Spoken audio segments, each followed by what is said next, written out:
Welcome back, friends. You are listening to the Juicebox Podcast.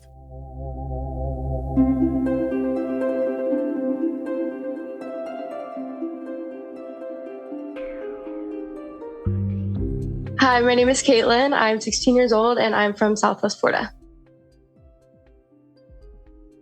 If this is your first time listening to the Juicebox Podcast and you'd like to hear more, download Apple Podcasts or Spotify, really any audio app at all. Look for the Juicebox Podcast and follow or subscribe. We put out new content every day that you'll enjoy. Want to learn more about your diabetes management? Go to juiceboxpodcast.com up in the menu and look for Bold Beginnings, the Diabetes Pro Tip series, and much more. This podcast is full of collections and series of information that will help you to live better with insulin. Please don't forget that nothing you hear on the Juicebox Podcast should be considered advice, medical or otherwise. Always consult a physician before making any changes to your healthcare plan or becoming bold with insulin.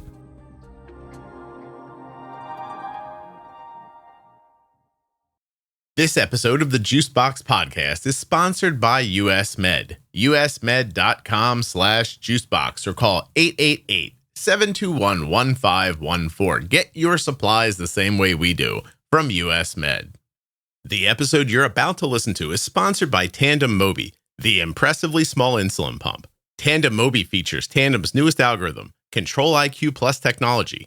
It's designed for greater discretion, more freedom, and improved time and range. Learn more and get started today at tandemdiabetes.com/juicebox. Hi, my name is Caitlyn. I'm 16 years old and I'm from Southwest Florida. Caitlyn, you've been on the show before. How old were you the first time? Oh my gosh, I don't remember. I was actually thinking about that last night. Was I like 9 or 10, I think? Were you on by yourself or was there a parent with you? I was by myself, and then towards the end, you had my mom come on for I think like 6 or 7 minutes, maybe. Do you remember what we called the episode? It's called Cutting on Cam because I was talking about my brother. Oh, that's right. You made fun of your brother the whole time. Wait, yes, I did. That was how long ago? I'm looking. I have no clue, actually. I found it like not too long ago, but I forgot to look at the date. I'm looking at it. It's episode 458. It was posted in March of 2021, which just means we probably recorded it at the end of 2020. Yeah. We did this during COVID? Yes, I know. I remember we did it during COVID. No kidding. 458. I think I put up 1555 the other day. Insane. God. All right. And wait, and how old were you back then? 11. Yeah, I would have been 11. That's crazy. Okay. All right. Well, this will be fun. What made you want to come back on? I mean, it's been a while since we've talked, and I'm also in high school, so a lot of things have changed, I guess. I don't know. I want to find out what changed. So if you had to, well, let's give people like just a high level overview of yourself. Like, so how old were you when you were diagnosed? I think I was 8. 8. So I spoke to you 3 years into diabetes. I believe so. Okay. All right. And now you're, 7 years in? 8 years? Yeah. How long does it feel like you've had type 1? Feels like I've had it my whole life. I'm not used to, like, I can't remember what it was like to not have to bolus before I eat or having to change all my devices every 3 or 10 days. Like, I don't remember a time before that. I honestly don't remember anything pre-COVID. I'll say that. You don't remember anything pre-COVID? How long were you locked away? It's so weird. I will be told things and I'll say, was that before COVID? And somebody will go, oh yeah, it was. And I'm like, I can't remember that. It's weird.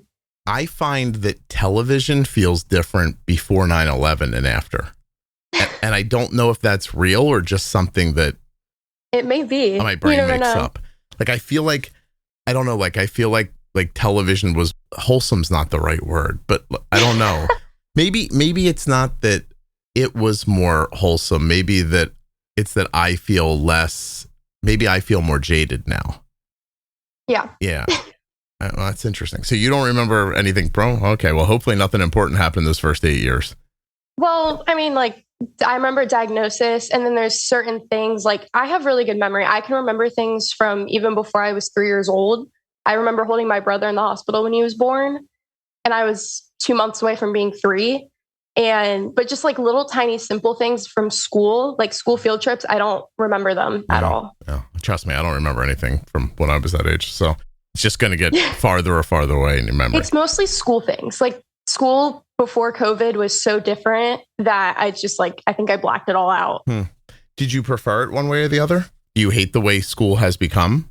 It's a big shift, I'll say, because everybody's so much older now. Like I remember like being in middle school and it was so different from elementary school. And then now when I look back at it, I'm like, it's a lot different because everybody's obviously older. So everybody's more mature. But then it's like also a lot of things changed because I went to my 6th grade year was it was like 2020 to 2021. Mm-hmm. So we had masks and there was a bunch of precautions we had to follow precautions we had to follow. So it was very different. It was a big switch, I'll say. I think you were melding together repercussions and precautions when you said. I do that all the time now. It's really bad. You morph words? Basically. I don't remember what the word was, but it was actually like 2 weeks ago. I was mixing 2 words together and I couldn't figure out what I was trying to say. That's fun. Hopefully you'll do that more while we're talking. Yeah. So what do you think has changed for you about diabetes since we spoke last? I mean, what's been your biggest shift? Well, I'm on instead of the Omnipod DASH, I'm on the Omnipod 5. Mm-hmm. So, and I have the app on my phone, which is so much nicer. I will admit that. Better than having to carry like a secondary device. Yeah, it's so much nicer. It's literally just in my back pocket and it's so easy for me to access everything. It also like corrects for myself, mm-hmm. which is nice. Yeah, you like the automation. Yeah, it's a lot nicer. And then also I'm on the G6. I believe I was on the G5 when I last spoke, I think. You very well could have been. I mean, it's a long time ago. Yeah, we're trying to get on the G7. I've used it before, but never when it was connected to my phone. But now you can connect the G7 to the app. So we're trying to see if we can get the G7. Why would you not be able to? Do you know? Because we don't have any. What? No, I mean, like, is your like insurance stopping you or your doctor or? I don't know if she ever got a response from my endocrinologist, but she had asked if we could. So we're not sure. I'm not sure. I think she probably knows, but I wouldn't. Yeah, there's probably a glitch in the system. Somebody asked somebody and then somebody probably dropped the ball along the way. And then life gets busy and you don't check in anymore. You're like, this thing's working. So you've been automated with Omnipod 5 for how long?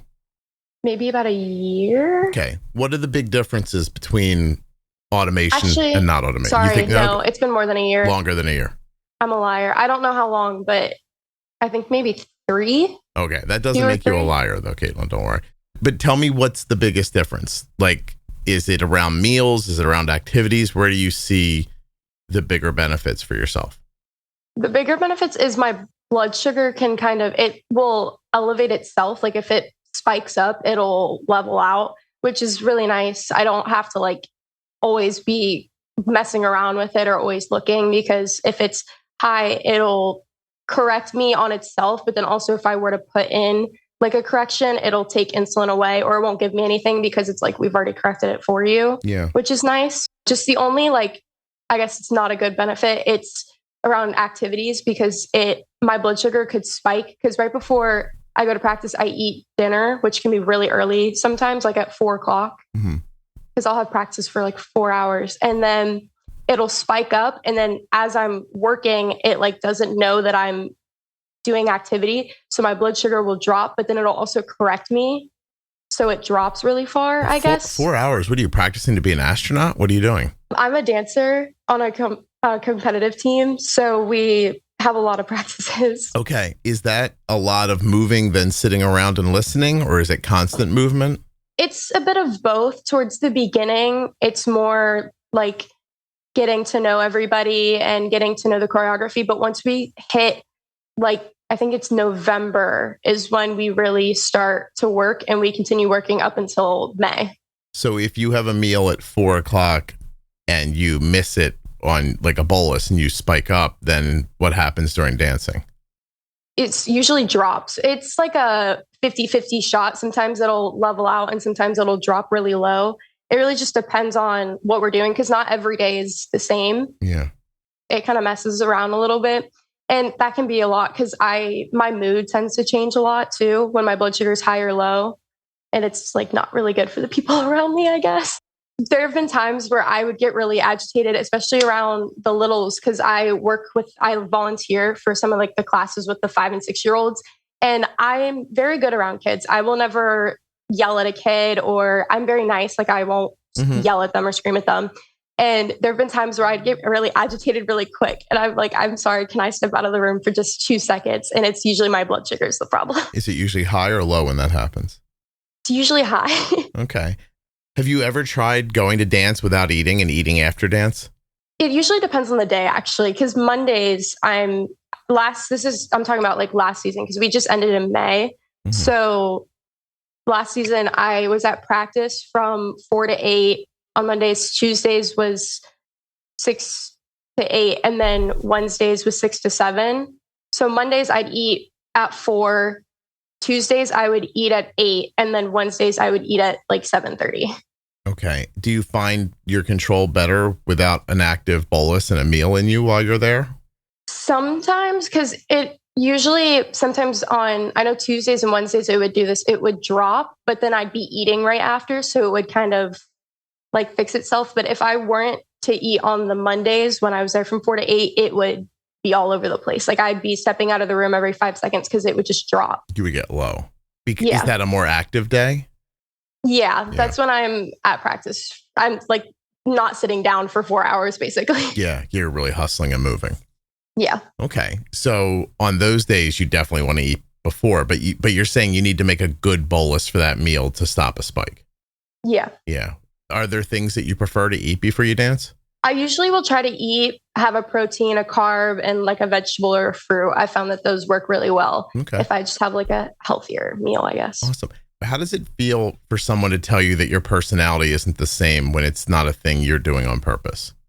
Personally, I'm not like hurt by it or anything. Like I understand, and I'm like, okay, so I need to figure out a way to kind of shift, because I don't like being mean to people. No, that's one thing. And I don't know, if I feel like I've upset somebody, I feel really bad, and I will hold on to that for I'll hold on to that for a while and I'll feel really bad. So if somebody was like, I can kind of tell when I'm shifted a little, and then I just will figure out a way to fix it.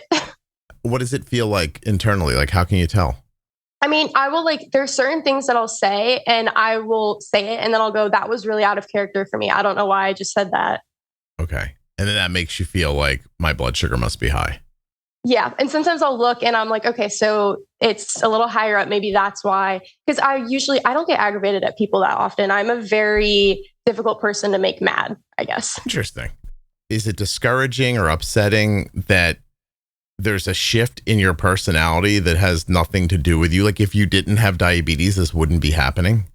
You know what I'm saying? Like if you're on the dance team and I run up to you and remember that girl that, there's no way you remember this, the ice skater with a pipe so she couldn't skate in the Olympics? Oh, yes. I've heard that story. So I come up and I pipe you, okay? And now you can't dance. That's not your fault. You're frustrated by that. Now I'm not dancing because something outside of my control unfairly, crippled me. And so if your blood sugar goes up, is that not the same thing? Like, didn't something outside of your control change your ability to do something? I mean, kind of. You're so young. I'm making you think way too hard about this. I'm sorry. No, I just I don't think I've ever thought of it like that. No, I know. That's why I was asking the question. Don't worry. Later we'll bitch about your brother a little bit. I can't wait to find out about Cam. It's really not that much. I'll say that. There's not much. Cam's a big nothing. Is that what you're here to say this time? No. He's 13. So he's at that age where he'll mind his own business and I'll mind mine. We don't really he doesn't aggravate me that often because he's usually just in his own little bubble and I'm in mine, I guess. I hear you. How many other brothers and sisters, any? It's just him. Just him. Oh, your parents just made that one mistake of having one more kid. No. You like him? Yeah, obviously I'm going to love him because he's my brother, but it's just, it's kind of nice that he doesn't aggravate me as often as he's growing up. Everybody's getting older, right? Yeah. How involved are your parents, if at all, with your diabetes? This episode is sponsored by Tandem Diabetes Care, and today I'm going to tell you about Tandem's newest pump and algorithm. The Tandem Mobi system with Control-IQ Plus technology features Auto Bolus, which can cover missed meal boluses and help prevent hyperglycemia. It has a dedicated sleep activity setting and is controlled from your personal iPhone. Tandem will help you to check your benefits today through my link, tandemdiabetes.com/juicebox.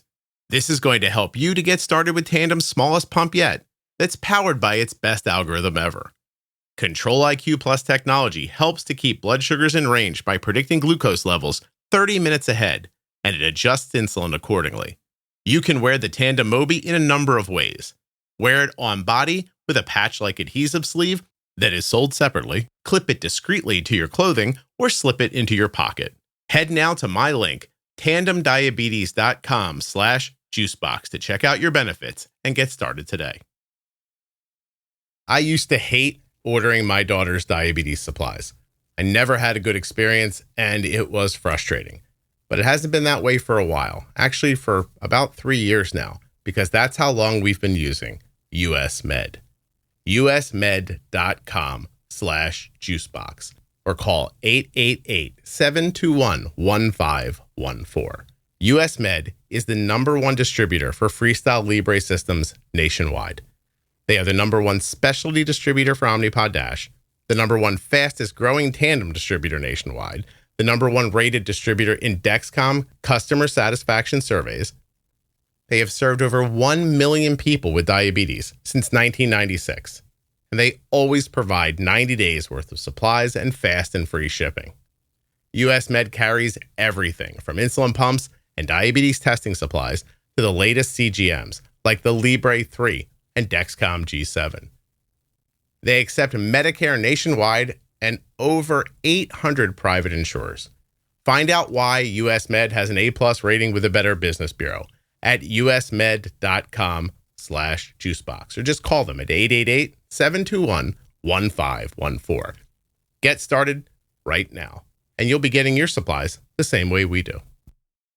My mom is very involved. She will always help me with, like, both my parents drive me to, if I have like an appointment with my endo, they'll drive me there.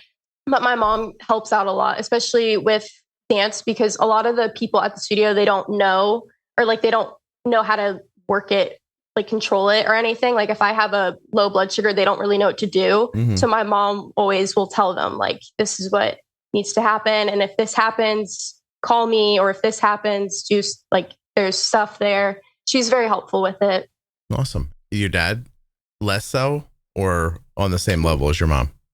I'd say they're on the same level. Just my mom also, she works from home. So if something happens, my mom is always like the first one I can text to answer. Because my dad, he works, he's an owner of a business. So he's always like on the run, or he's on the phone calling somebody. So I'll usually go to my mom first. Yeah. If you contact your dad, he's going to say, was mom not home? Yeah. Or if I text mom, she'll go, like, if she's busy, she'll be like, just call, like, whoa, text dad or something. Yeah. Okay. So it's good. So they both have like kind of an equal value for you in this. Yeah. Awesome. Is that comforting? Yes. I don't know what I would do without them, I guess, especially at such a young age. Are there times when that's really evident to you? Like something goes wrong, and have you ever thought like, oh my God, thank God these people are here? Yeah. I had an incident. I think I was in 7th grade. Yes, 7th grade. It was towards the beginning of my 7th grade year. And I had a really bad low happen. And I was on the bus on the way home, and my blood sugar dropped, and it was like 30, and it was still dropping. And I was giving myself sugar and nothing was working. And I couldn't move my left arm. Oh. Like it went weak. I couldn't lift it up. And I had my friend take my phone and call my mom. I was like, I need you to call. I was crying actually, because I was like, I don't know what I'm doing. I thought I was going to pass out. I got tunnel vision. I was like, can you call my mom and like have her do something? Because it was out of my control at that point because I couldn't move. Yeah. And my mom was like talking to the bus driver and was like, you need to pull the bus over. And then they called my dad. And my dad, thankfully, he works close to where I live, and we were almost to my bus stop. So he sped over really quickly and got me like all fixed up and everything. No kidding. Hey, now, are you famous after that on your bus, or are people? Everybody kind of forgot about it, I guess, because nobody said anything the next day. And I was really like nervous. I was ready for somebody to say something. And I was like, I don't want to talk about it or hear it. I just remember when I got home, I thought about it in my head. I'm like, people are going to talk about this and I'm going to be really embarrassed. And I'm just going to have to pretend like it didn't affect me, but it for sure did. Yeah. People were cool. I guess they just like saw that the bus was pulled over and I was getting walked off by my dad. And that was really it. Generally speaking, how are kids with the diabetes? Do they mention it? Do they bother you about it? Are they supportive? What's your findings? It really depends on how I know them, like how well I know them. Because when I was younger and I first got diagnosed, my class was very understanding. I had the same group of kids, kindergarten all the way through 5th grade. So they knew me very well. Mm-hmm. And when they heard that I was diabetic, my teacher kind of gave them like a rundown of what it is. And like, this is how this is going to work now. And they were very supportive. They helped me, especially my really close friends. They helped me out a lot. And then once I got to like middle school, there was a couple of kids who I had to meet because it's a new school. And it went from just being the same group of kids to 7 different groups of kids. And some kids didn't understand it, I guess. Right. They didn't have background in it. Yeah. And they would crack jokes here and there, but my friends, they were like, you can't say that. Like, that's not something you need to say. Right. Just like dumb, thoughtless, like sugar jokes and stuff like that. Yeah. And then they also confused type 2 with type 1. Oh, they thought you did something to give yourself diabetes. Yeah. Okay. And then my friends would be like, no, you don't know the difference. Like that's why you can't say that. If you don't know what it is, why are you saying it? Yeah. And then once I got to high school, I don't hear anything about it. Yeah. Did that make you feel any sort of way when they misunderstood? Yeah, because I was like, why are you saying stuff that you don't know what it's like? You don't know what it is. Because I won't say anything if I don't know what it is. So kind of deal. Kind of frustrating then that they didn't understand, but they felt comfortable talking about it. Yeah. Okay. But never hurtful? Like you didn't feel like it didn't feel personal? It kind of did, but I was really good at, I guess, hiding it. I don't know. Okay. Is that a thing you've ever thought about since then? Like at present day, is that a thing that bothers you or no? No, because I don't hear much about it. And if any kid when I was younger did something, like my friends would pull them aside and be like, you can't say that. And then they would apologize. So it was always good after that. Just a core of badasses with bats, like holding kids in corners and lockers, telling them, hey, don't talk about Caitlyn like that? Or was it done more nicely? No, they would just come up to them and be like, you can't say that. Like, that's not something you should say about people, because what if that was you? Oh, so just good old fashioned reverse peer pressure then. Kind of. Yeah. Hey, listen, whatever works. Do you date? Is that a weird question? No, I don't. Do you think about it? Sometimes, I guess. Just, I don't know. What does dating look like when you're 16? I'm going to sound very old for a second, Caitlyn, so don't laugh at me. But like you go to a movie, you go out and get like a drink to get like a soda, or go to a diner or something like that. Like, what do they do? Well, one of my friends, her and her boyfriend, they go on like little kind of like lunch dates, especially because it's summer right now. And they also play the same sport. So they'll usually drive to practices together. Mm-hmm. They're both very supportive with each other, which I love to see that. Yeah. And I mean, yeah, I guess like movies too work. I know a bunch of like lunch, dinner dates usually happen, or even breakfast sometimes. But that's not something you're interested in right now? I mean, like if the opportunity came, maybe. Just where I'm at right now, I'm okay by myself because I'm not yearning for it, I guess. I understand. But if the right boy showed up, you'd maybe talk differently about this.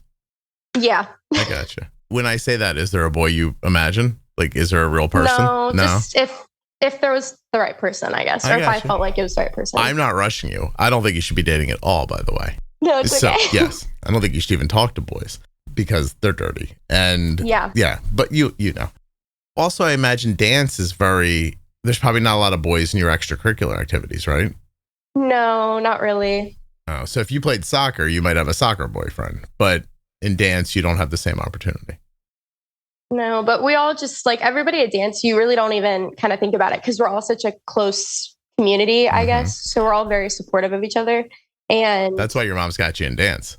She probably loves that you're there for 4 hours. You know what I mean? She's like, there's no boys here. It's perfect. Let her go there. Do you go to competitions and stuff like that and like travel, or is it all very local? We stay within the state of Florida. The furthest we've gone, because I'm Southwest Florida, I'm like an hour from Tampa. Mm-hmm. Oh my gosh, am I an hour south of Tampa, I think? I'm not sure. This is a question for my parents, not me. Yeah, the compass is very confusing. Yeah. And the furthest we've gone north is Orlando. And then the furthest we've gone south is Fort Lauderdale. Okay. So you have traveled a little bit, but I mean, that's a bit of traveling.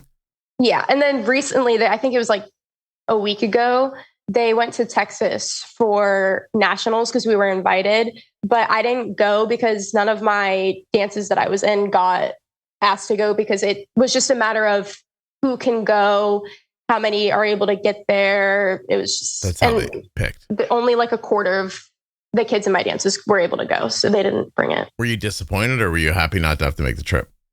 I mean, I wasn't upset about it. It was really fun to see my friends and like my team because we did really good at nationals. So it was really nice to see them and to know that like all the hard work that they all put in paid off because they did really well. I'm flying to Texas tomorrow. Ooh. I'm going on a cruise with a bunch of listeners. I actually think it's going to be awesome, but I just don't want to fly. I sound not excited about a thing I'm excited about because I'm like, oh, I'm going to have to get on a plane and sit on a plane all day. No, it's okay. I mean, it's okay for you. I don't love it. But yeah, so I'm going to do that. Then I get off the plane, take nappy, go to sleep, get up. Then I'm going to get on the boat on Monday. And then I guess it's a ship. I should probably say ship. And then we'll take off. We're going to go all around Mexico for 5 days. Ooh, I've been on one cruise and that was October 2023. Did you enjoy it? Yes, it was very fun. Yeah. It was the first cruise I'd ever been on. I got to miss a week of school.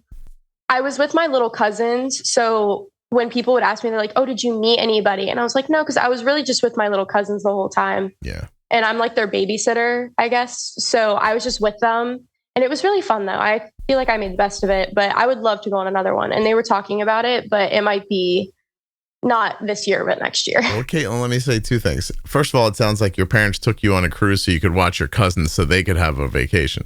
And oh, no. No. And then the second thing is we're going to do this again next year in June 2026, where we're going to leave out of Miami and go all around the Virgin Islands. That's where we went. Yeah, that's what we're going to do next time. So hopefully we'll get even a bigger group. We have a big group this time, 100 people. And wow. Yeah, and then next time we hope it grows and more people enjoy it. So that'll be fun. Yeah, it's definitely going to be a good time. It's going to be a nice little. My wife keeps saying it's going to be a break for you, and I was like, I don't think so. I think it's going to be a lot of me talking to people and everything, which is going to be awesome. But I don't think I'm going to come back like relaxed and refreshed. I think I'm going to be exhausted when I get back. Yeah. but still, it's going to be awesome to meet people. By the time this plays, you all will have heard that it went well because we're going to be putting pictures up on social media and stuff. Yeah. Okay, so we're not dating. We're dancing a lot. Your brother's growing up. Yes. It's not nearly the pain in the butt it used to be. Are you driving? So I like to say that I am, but I'm also not. My parents will say that I'm not driving. I honestly, I want to drive. I don't have my license, but I have my permit. Mm-hmm. And I want to drive. Just, I don't know why I get so nervous when I do. Got anything to do with the diabetes or no? It's just driving. So it has a little bit to do with that because when I get nervous, my blood sugar will either go straight up or straight down. And I'm like, I just have to think of all the different, there's so many things I have to think about that my brain gets really overwhelmed. Mm-hmm. And then also I'm scared that I'm going to hit somebody or somebody's going to hit me. And then it's just going to be a whole thing. Let me tell you something that I hope will make you feel better. After you've been driving for a little while, you'll look back on this moment and realize driving's actually pretty easy. That's what I keep telling myself. When you stop and break it down, it feels like so much. I'm driving this big thing. It could kill somebody. I could kill myself, right? I could kill the people with me. We could just crash and it could be expensive. And even if nobody gets hurt, it's going to be a big pain in the butt. My parents' insurance is going to go up and I'm going to get in trouble. And, all this, right? Those thoughts. Then you feel like you have to be aware of your own car and staying in the lane and not driving too fast or too slow and braking on time. And there's other cars. And do I look this way or that way? When you break it down and you think about it, it's overwhelming. Once you're good at it, all of that stuff just happens automatically. Yeah. Think of it like this. Did diabetes used to be more encompassing? Did you spend more time thinking about it and worrying about it than you do today? Yeah. It's the same thing. You just need experience. Yeah. That's it. So you got to go out in parking lots and places like that until you feel more comfortable. You checking your blood sugar? What? What I just hear? Are you checking your blood sugar? Oh, no, that was my water. Oh, your water bottle. I was like, I didn't want you to be like, you said you get nervous. Maybe your blood sugar gets higher or low. So I thought it might be checking. Oh, no. You're like, check my blood sugar, Scott. I have a CGM. Thank you. And why would I be nervous making your dumb podcast? It like clicks. Like it has like the part where you sip out of it and then it clicks down, and I guess it was too loud. No, it wasn't too loud. I just heard it. So what we did with Arden, what I did with Arden, is I took her to a local, like a community college that's near us. So it's a big campus with a lot of roads and a lot of parking lots. And we just went in there and just drove around. Like we went in on the weekends when nobody was there, and we just drove around, like up and back and stopping and starting and making turns and everything until like I saw that she really had good control of the car. Right. Yeah. And then we started going in on weeknights when there were some cars there. And she had her permit, right? And she would drive, same thing, like it's traffic, but it's lower speed. And then one day I was like, do you want to drive home? And she was like, yeah. So then she drove home on the road, and then we just built it slowly from there. Now, when she got her license to celebrate, I put her right on the highway. Like Arden's first drive was 45 minutes from New Jersey to Pennsylvania on the highway. And we got there and I was like, you all right? She goes, yeah. And I was like, hey, you did great.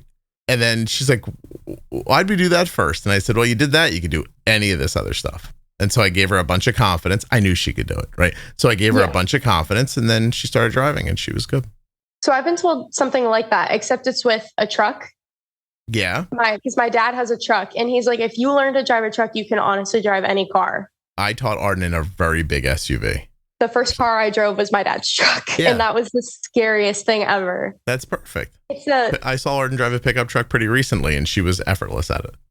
It's a big truck. My dad's truck is really big, and my dad is really tall. Mm-hmm. And so I'm like, I guess for average, I'm like average height for a woman. But in my family's very tall on both sides. Like my mom and dad, they're both very tall. So I'm considered short to them. Okay. So having 5'5", 5'4"?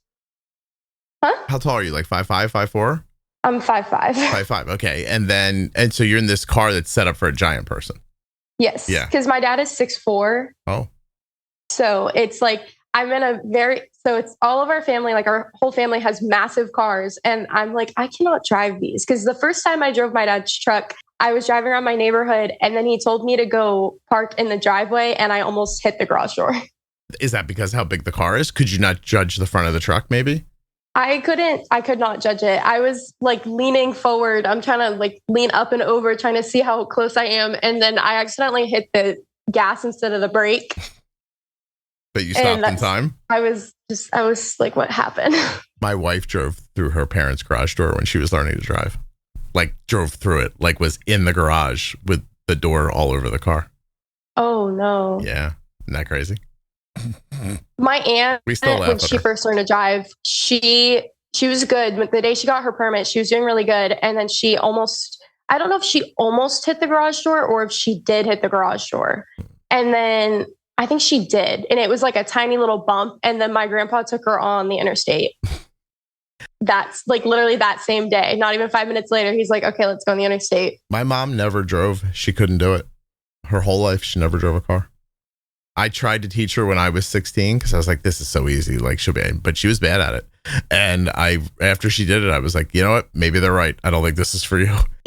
But trust me, whether it's a big pickup truck or a little tiny car or anywhere in between, it's just once you have that feel and that vibe, you can run it. Like it'll be okay. You'll just get in, you'll go. You'll never think of it. You won't be like looking forward, trying to see over the hood. Like it doesn't work that way. I see some of you people out there driving like you're 2 centimeters from the steering wheel, like trying to look through the windshield. Like sit back, relax, get a vibe. Like it's how it works. You just got to get a vibe for how it all works, and then you'll be okay. You're a dancer, right? Yes. So you're athletic. You have good control of your body, right? Your body ends up where you mean for it to be when you're doing stuff. It's the same thing. It's the car's just an extension of you through your hands. What's also, I guess I'll say really nice about being a dancer is my reflexes are really well. So I didn't hit the garage door because had I had not had good reflexes, I would have hit the garage door. Yeah, right. You touch the accelerator and then you braked in time to stop yourself. Yeah. That was like, I was like, thank gosh I have good reflexes because had I had not, I would have went right through the garage. Yeah. Well, we don't want that. But yeah, just get out there and practice more. You'll feel good about it. That's what I'm hoping to do. I want to get my license in July, I hope. Right, or either like July or right before the school year starts in August. Why do you want it this summer in July? Like, I want to just be able to drive to school and not have to go on the bus. Yeah. I loved it as a kid. I was like, oh my gosh, I get to go on a bus in the morning. And then as I got older, I'm like, I have to wake up really early because our school starts at 7:10 in the morning. Like that's when first period starts. And my bus would pick me up at 6:10. So I would have to be up at 5 a.m. every morning. And I was like, this is such a pain. And I wouldn't be home till 9 o'clock at night because of practice. Yeah.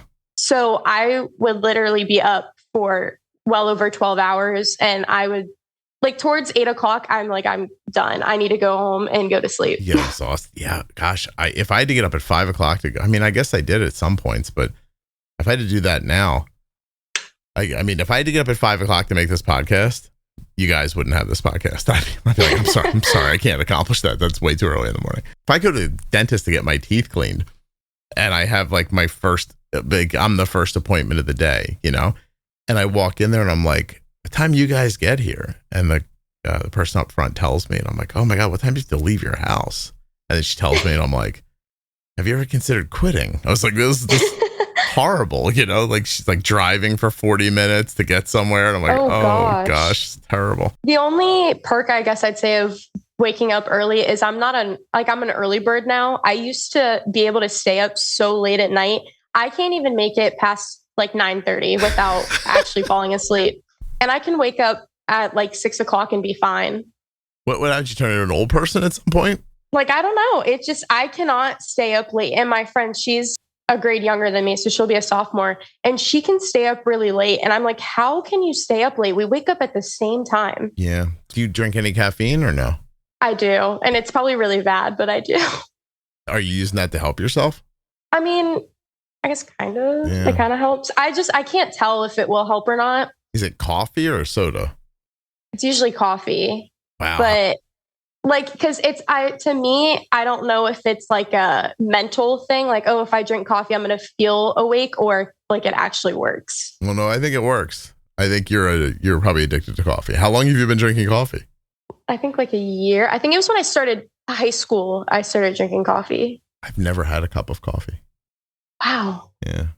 I'm on a roll. Well, it'll either be coffee or if I'm at a dance competition, because we've had times where I've had to be on stage at 7 a.m. and we'd have to be at the place by 6. So I would be getting ready at 5 a.m. And the crazy thing about dance competitions is they can start at 5 o'clock in the morning and end at 12 o'clock at night that same day. Ew. It's the truth. There was one dance competition. I'm not putting them on blast though, but this one was always so rough for us. So that's why we did it. Our first competition was that one because it was like the one thing we could just get over with.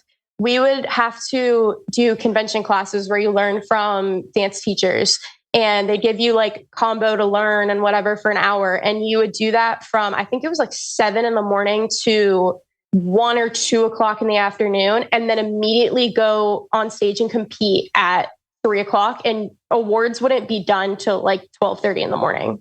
Is that a money thing? What do they have a bunch of teams there and they charge them to be there? Yeah. Yeah. They're trying to make money. Yeah. No, I mean, listen, my son played baseball, you know, the way you dance, and you'd go to tournaments sometimes and the weather would get absolutely just unplayable. And you'd be like, cancel this. And they'd push it back. And they'd be like, no, I'm not canceling it because we're not giving your money back. I probably have said this on here before, and I don't remember even how old he was at this point, but probably like 15. I remember watching Cole play center field and pitch in a driving snowstorm. Oh my gosh. One of those early fall tournaments, and it got cold here fast. Like he pitched 2 innings and then he came over to me at the fence and he's like, I can't hold the ball anymore. I'm like, you got to go tell the coach. He's like, my hand's like frozen. I can't oh no, I can't get the grip on the ball. So they just kept using, They got away from the starting pitchers, and then they just started anybody who could like hold the ball for a second to throw it. They asked the people like, what, cancel this? Yeah. It was before everyone had great cameras on their phones, so I probably don't have a picture of it somewhere, but I remember taking a photo of it when it was happening, and like you could almost not see him on the field. Oh, wow. It was crazy. I've also seen them play in Georgia, I think.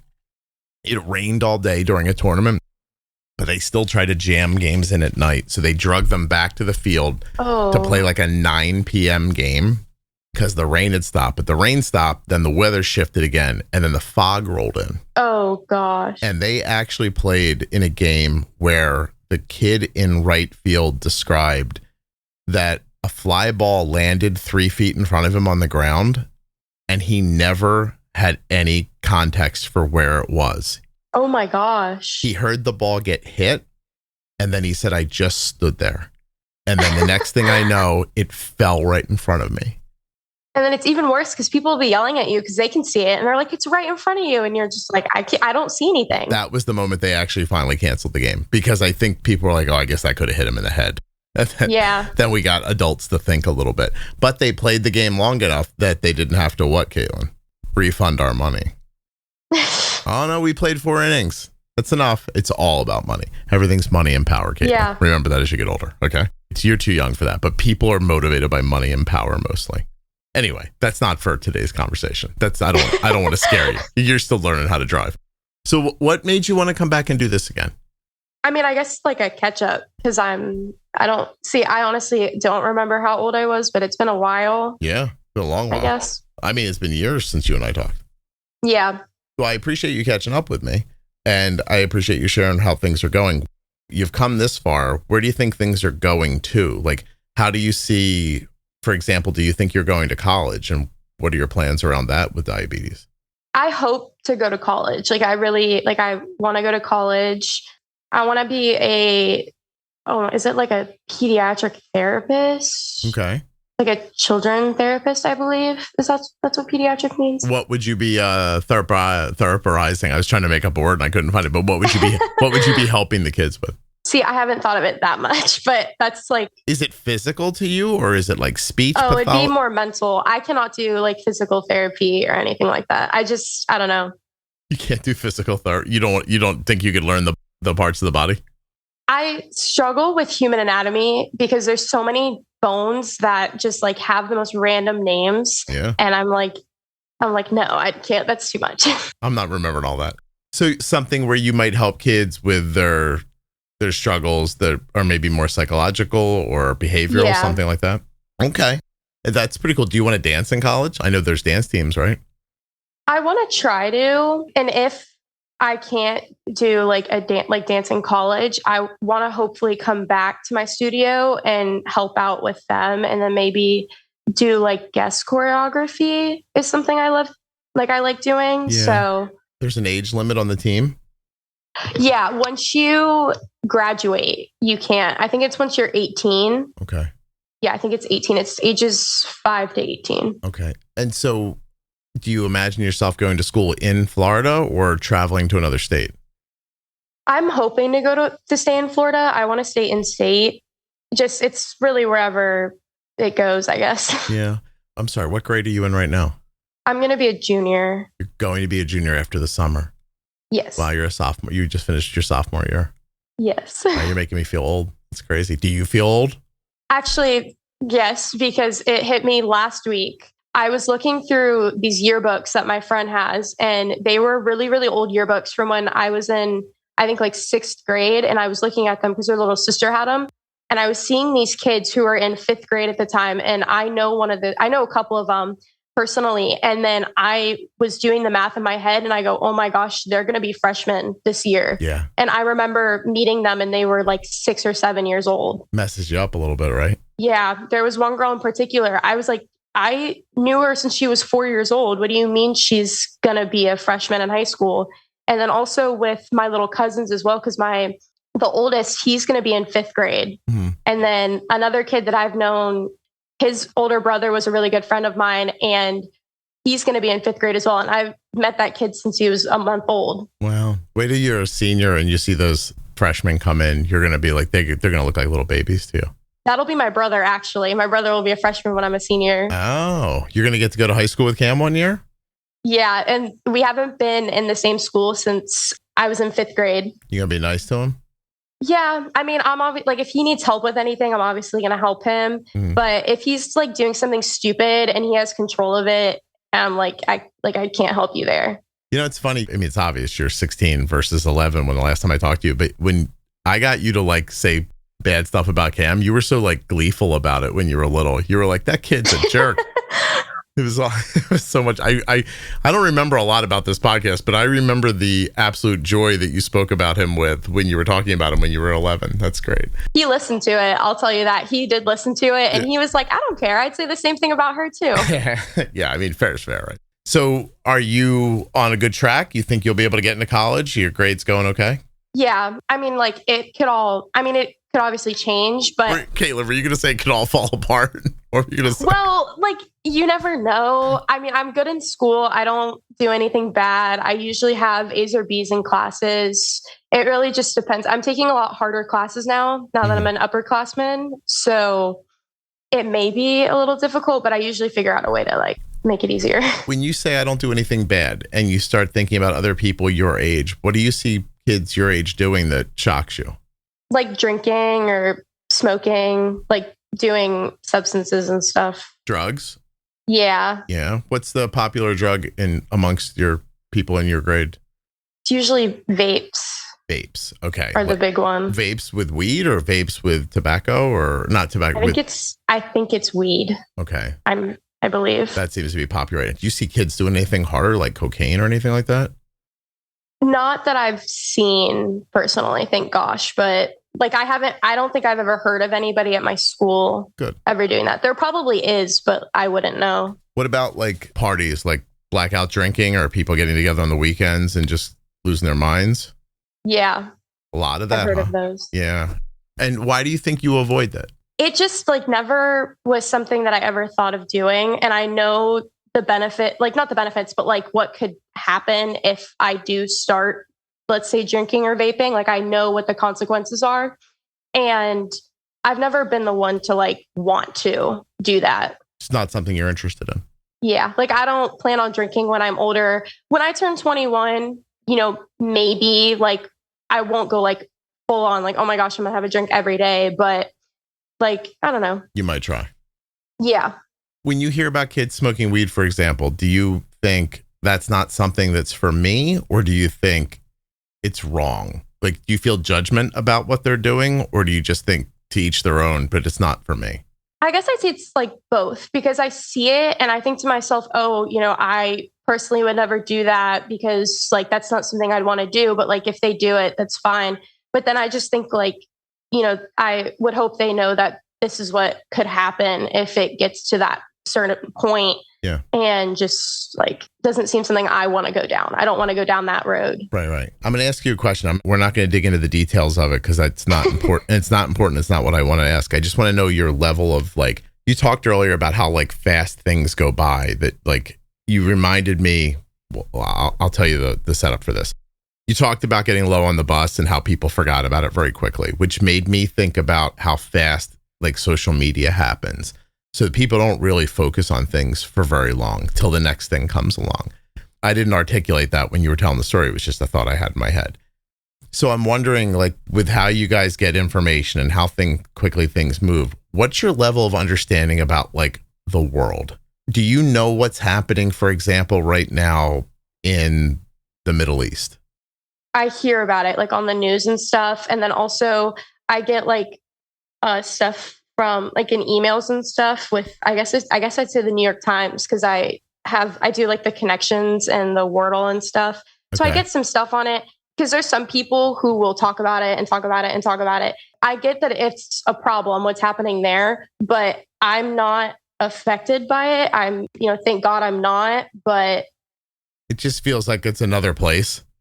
Yeah. Like far away. Like if it's affecting somebody I know personally, then that's when I will really like dig into it and focus on it. But if it's not affecting my circle, I guess. I got you. It's gonna have to touch you personally before it would be a thing you'd dig into more or feel impacted by. Yeah. I got you. So you're aware of it loosely. Is that fair? Yeah. Okay. And what about other things? Like other, I don't know. I don't even know what I'm saying. Like, do you know about like that food's more expensive right now? Or is that a thing you hear people talking about? I mean, I see it a lot. I see it on the news a lot too. Mm-hmm. I mean, at like the grocery store with eggs, especially, I saw it firsthand. My dad, I think I was with my dad. He looked at it and he was like, "Oh my gosh, these are like $8."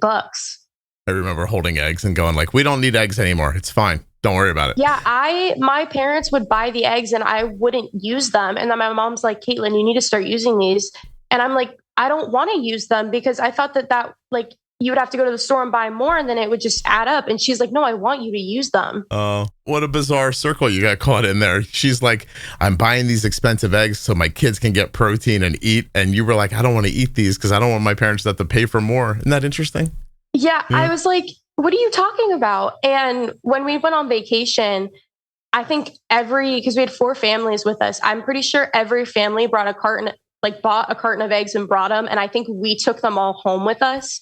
So I was really confused. I was like, "Mom, what are you talking about? You want me to eat these? There's 4 cartons of eggs in here." And she's like, "I want you to eat them so they don't go bad. And I just wasted my money." And I'm like, "But I'm going to eat them all. And then you're going to go to the store and buy more. And then you're wasting your money either way." I was like, I feel really bad. Well, listen, when I grew up, my mom would buy food and then not give it to us. What? And we'd be like, "Can we eat that?" And she'd say no. And I'd be like, "Why?" She goes, "Because I can't afford to buy more of it." And I was like, "Well, then what do we buy it for to begin with?" There was a lot of confusion around that. I think it's just a way of thinking about things. Your mom is like, "This is expensive, go use it." My mom was like, "This is expensive, don't touch it." So funny. But then also, it was 4 carton of eggs that expired around the same time. And I don't think she would want to throw away a whole carton of eggs because they weren't. Having a souffle over there, or a big egg scramble or something, trying to use them up. We did a lot of baking that week. I bet. Where'd you go on vacation that you came back with all those eggs? It was actually where I was at when we were first supposed to record this. Oh, that's right. Yeah, you jumped on like a week or 2 ago and it was so noisy. I'm like, "Caitlyn, let's do this later." Yeah. What kind of setting was it? Like mountains, beach, woods? It's called Weeki Wachi. It's a springs. And it's like a natural springs and it's really nice. And we have 2 houses and we have 2 families in each. And then there's a bunch of like, I guess, children, because every family had at least 2 kids. So they would split it up, girls and boys. And I was in the girls' house and thankfully they weren't in the house. So it wouldn't be as noisy, but there was a lot going on that day, I'll say. Wait, Weeki, it's in Florida, right? Yes. Do you need the spelling for it? Because it's spelled kind of funny. I got it right here. WEEKIWACHEE. Weeki Wachi. Weeki Wachi. Wow. No, there's a thing I didn't know existed. It's very nice. It's 2 hours and 25 minutes from where I live, but it's really nice. You drove the whole way? Yeah. I went straight from my dance recital on the 31st of May to go to there. Do you not usually drive that far? I realized when you just said that, I was like, that seems like nothing to me, but my kids went to school like across the country. So I've taken a lot of long rides in my life. I've driven further. We've driven to, I haven't personally driven, but we've driven to Ocean City in New Jersey and New York. We drove. That's a long drive. Yeah. Yeah, no kidding. All right. And my brother and I were really young. My brother, he wasn't, I guess you could say, conscious because he doesn't remember. Yeah. It's like when you're at that age when you're like 2 or 3 and you don't really remember what happened, but like you've been told. I remember it. I was 6 when I went, but we were really young and I don't think my parents wanted to put us on a plane. I think this might be is this a state park? Is it? Yeah. There's like a state park and then there's a place called Rogers Park that meets at the end of it. And there's like houses that you can rent out or like Airbnbs, I guess. They're really nice. Incredibly clear water, I'll tell you that much. Yeah. It's very, like, you could literally be standing above a 6-foot, I guess, dip, and you could see straight down. Wow. It's very nice. There's a Hardee's and a Winn Dixie right out on the highway. So if you get hungry, you can head over there. Yeah, that's where we usually shop. I think that's where all the eggs came from, was Winn Dixie. Winn Dixie eggs? Yeah, I believe that's where they came from. Is there anything that we haven't talked about that you wanted to talk about? Any topics I missed or ideas that I skipped over? No, not really. That's it? So now we're down to Cam. Okay. He's not a problem anymore, you're saying? No, he is so much like it's just the whole like he minds his own business, I mind mine. Do you feel like this is just him being more mature or both of you? I'd say both of us, because we used to like nag at each other when we were younger because, we're siblings, we're little. Yeah. And, you just kind of like joke around with each other and then it kind of gets into more. And I've seen it firsthand with my cousins, except it's a little different because they're both boys, but they have the same age gap that we do. Mm-hmm. So, and they're 10 and 7. So it's like that kind of dynamic that my brother and I had, except I'm seeing it firsthand for myself. Yeah. And they'll like play around with each other and then they'll nag at each other. And then I'm like, okay, this is exactly like how Cameron and I were. I see it now. I can see how much of a pain this was to my parents. You feeling a little bad about it, maybe? Yeah. I'm like, maybe I shouldn't have gotten so mad at him so easily, or maybe I shouldn't have told him that he was stupid or something. I don't know. In fairness, you were really young. Yeah. It was funny. I was asking you because it was funny and because I knew you were going to say like goofy stuff about him. But it is interesting to see how your opinion of him has changed, over time. It's really awesome. He especially changed. We're, I guess I'd say total opposites, because I am very extroverted. Like I will love to go and talk to people and go around and like, meet people. I love talking. So that's why I love doing podcasts. Like I love doing this because I just talk and talk and talk. But yeah. Cameron, I could maybe like a little bit of an extroverted introvert, I guess. Mm-hmm. Because he would prefer to stay home and be with himself than go out and do something, I guess. But he's loud when he's being himself. Yeah, he'll play like Fortnite with his friends and he's really loud. But thankfully, like I told him, I was like, Cameron, you cannot be doing this because I am recording this and you'll hear it in the background. Oh, right now you told him he's got to calm down, stop yelling. Yeah. He's holding it together for the time being. Mm-hmm. See, even that's better. It's an upgrade. You have nothing to complain. You can't even complain about Cam at all. No. Okay. Well, I mean, that's good. Don't you think? I mean, we haven't had any problems, I guess. He's just at that kind of like moody teenager age, especially when they start. He just turned 13 in March. So I'll like tell him, I'll be like, hey, Cameron, because Cameron and I, we flip taking the dishes out of the dishwasher and putting them away. So whenever it's his like day to do it, I'm like, Cameron, can you, are you able to take the dishes out of the dishwasher? And he's like, okay, I'll do it. And then it'll be like an hour later. And my mom's like, did he take them out? And I'm like, no. And she's like, okay, go tell him. And I tell him and he's like, okay, I'll do it. And then he just won't. And then he'll get upset and be like, okay, fine, I'm doing it. Oh, see, I guess we're done. Cam has learned his lesson. He's going to be fine. By the way, this is all going to pivot again. You're going to get older. He's going to get older. It'll change again. You'll find a way to argue one more time. It's kind of crazy. I'm a very, I guess nostalgia hits me really hard, I guess I could say. Mm-hmm. So when he turned 13, I was like, wow, he's 13. I couldn't believe it. Because every time I see him, he's still like a 5-year-old to me. Yeah. And I couldn't believe that he was 13. And I was like, I feel like my parents right now. Like must have been what they felt like when I turned 13, except it's their child. But I was like, Cameron is 13. And then my friend's younger brother, they're like my brother and her brother are best friends. And he turned 13 like a month or like 2 months later. And I was like, oh my gosh, everybody is just growing up. And then also my cousins, him, the oldest being 10. And I was like, wow, everybody's like growing up. And there's sometimes where I'm like, I wish I could just stop growing up and be a 5-year-old again. But I mean, you can't do that. Yeah. But I remember the day Cameron turning 13, I was like, I felt really old. I was like, why is this happening? He's supposed to be 7. I hear you. When it doesn't really happen to me much anymore, but there was a few years ago, look at my son and he was so much older, but I couldn't think of him being that old. Like, he still felt younger to me in my mind. I mean, it's different now, but like, it was weird. I'd look at him and I just wouldn't see him the way he was like for a while. Yeah. So I hear what you're saying. It would be nice to stay 5 forever. So get a little Peter Pan going maybe. 16-year-olds, you've never seen Peter Pan, have you? Yes, I have. You have? I used to fall asleep to that movie. That's what used to put me to bed when I was younger. Really? Mm-hmm. Right. It was a very, very tiny, tiny TV. Like the screen was really small and it used to be in my bedroom. And this is in my childhood house and we had the DVDs and my dad would put on Peter Pan. Because I guess that's the only thing I could fall asleep to is Peter Pan. Oh, that's nice. So I'm going to ask you one last question. Do you have, and if you don't, like, don't feel pressured just to say anything, but do you have any, I don't know, like advice or thoughts you'd want to share with other kids your age who are living with type 1? Anything that you find very, very helpful?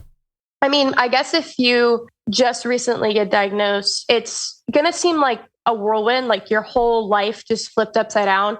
Because that's how I felt when it first happened. I was like, okay, I am not the same person I was, a week ago after I got diagnosed. Just know that you'll be fine. Like everything's going to be okay. And I know that's so cliche to say, but it's the truth. You're going to be okay.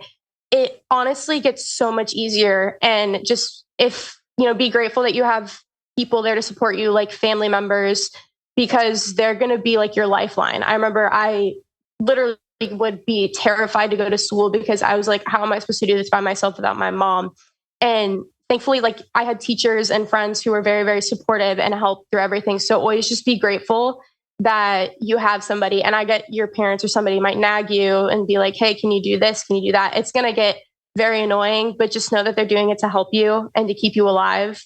Because without them, like if I didn't have my mom or my dad or really anybody when I was younger, if it was just me, when I first got diagnosed, I would be so lost. Yeah. It was like my whole life basically flipped upside down, but they flipped with me. Think of it this way, Caitlyn. You came on here when you were 11 years old and you spoke about your brother the way you spoke about him. And now you're here 5 years later and you're speaking about him a completely different way. So I think maybe the messaging might be is that if somebody's annoying you right now who's trying to help you, you might feel differently about it in the future. Right. So even if your parents are bugging you, like there will be a day that you'll look back and think, oh, I'm so glad they did that. Yeah. Yeah. It's much better to have people who love you, who are involved with your life than the opposite. Yeah. I think. All right. Well, that's a good message. I appreciate that. Thank you very much. Please tell your mom I said hello. Tell Cam it's sorry we couldn't complain about him. He's turned into. Yeah. I'll be like, when the episode comes out, you'll be shocked at how completely different it is compared to the first one. You were kind to him. He was like, things really have changed. Yeah. And good luck getting your driver's license and feeling more comfortable driving. I think you're going to be terrific. Just like I said, it's a vibe. Like you just got to go do it somewhere till you get a feel for the vehicle. I think it's just honestly a mental thing with me. Because I have been told from people that I'm a really good driver because I'm very aware. I think it's just me mentally being like, this is what's going to happen and this is how it's going to go. And I make like a whole play-by-play in my head. And it's really not what happens. I just need to get over that. Have you driven fast yet? Like, have you been over 60 miles an hour? No. Yeah. That's another leap. That's a step. Once you can drive quicker, bring that. So for my daughter, what we did was in a big empty space. Once she seemed comfortable with the car, I was like, okay, let's go over to this side here. I'm not a trained driver instructor. Okay. I have taught 2 people to drive.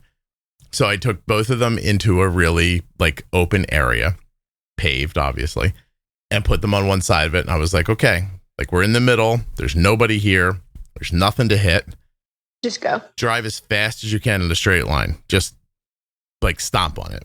And I'll tell you when to stop. And so we did that over and over again a couple of times until they realized okay, even when it's going faster, this is how I control it. Because it's not a thing you want to learn the first time on the highway. You know what I mean? Yeah. So we would do that over and over again till that didn't seem, I think I was just removing their fears as we were going along.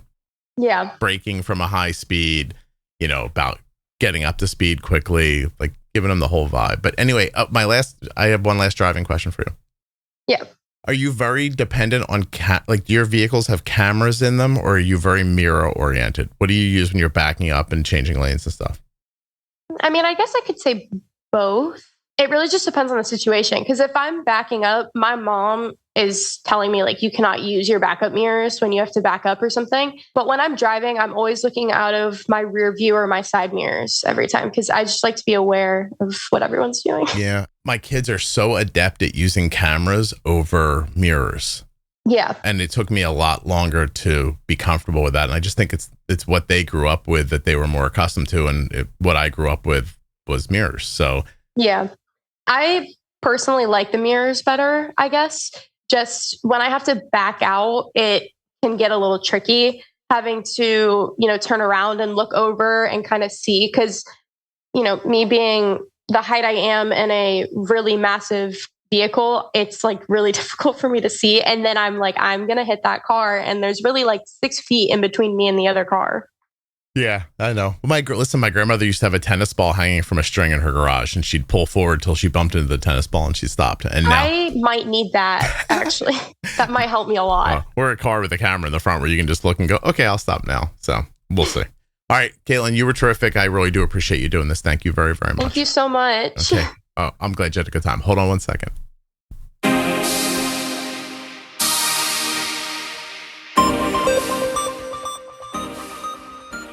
US Med sponsored this episode of the Juicebox Podcast.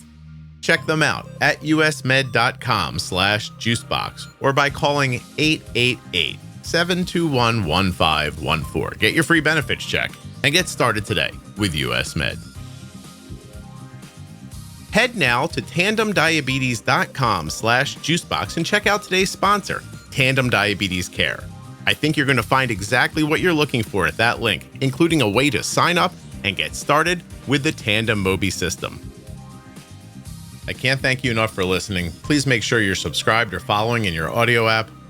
I'll be back tomorrow with another episode of the Juicebox Podcast. I created the Diabetes Variables series because I know that in type 1 diabetes management, the little things aren't that little, and they really add up. In this series, we'll break down everyday factors like stress, sleep, exercise, and those other variables that impact your day more than you might think. Jenny Smith and I are going to get straight to the point with practical advice that you can trust. So check out the Diabetes Variables series in your podcast player or at juiceboxpodcast.com. I am here to tell you about Juice Cruise 2026. We will be departing from Miami on June 21st, 2026 for a 7-night trip going to the Caribbean. That's right, we're going to leave Miami and then stop at Coco Cay in the Bahamas. After that, it's on to St. Kitts, St. Thomas, and a beautiful cruise through the Virgin Islands. The first Juice Cruise was awesome. The second one's going to be bigger, better, and bolder. This is your opportunity to relax while making lifelong friends who have type 1 diabetes. Expand your community and your knowledge on Juice Cruise 2026. Learn more right now at juiceboxpodcast.com/juicecruise. At that link, you'll also find photographs from the first cruise. The episode you just heard was professionally edited by Wrong Way Recording. WrongWayRecording.com.